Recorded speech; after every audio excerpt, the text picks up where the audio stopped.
दोस्तों, एक अफ़वाह बहुत ज़्यादा सुनने को मिली होगी आपको कि क्या इंदिरा गांधी जी वाक़ई में गांधी है?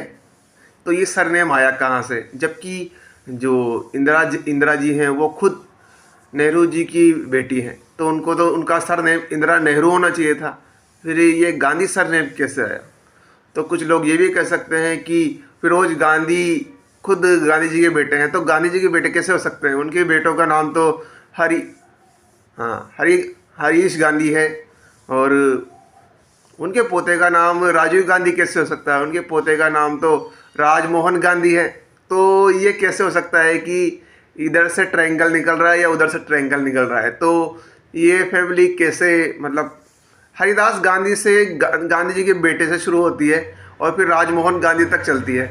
तो ये जो उनकी पीढ़ी के लोग थे, ये क्यों चुनाव में नहीं लड़ पाए? और जो नेहरू खानदान के लोग थे, उन्होंने गांधी सरनेम लेकर चुनाव में इतना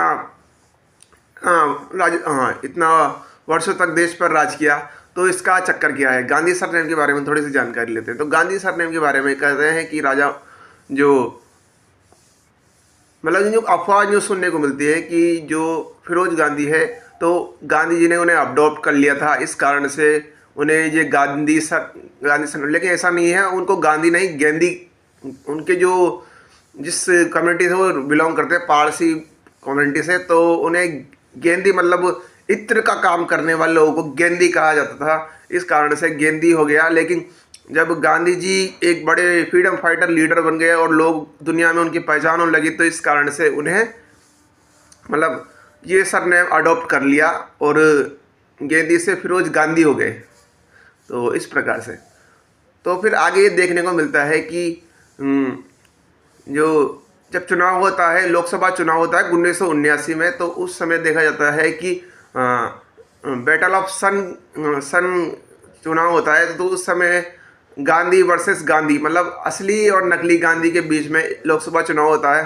तो उस टाइम पे भी यही मतलब बैटल ऑफ सन के नाम से चुनाव को जाना जाता है।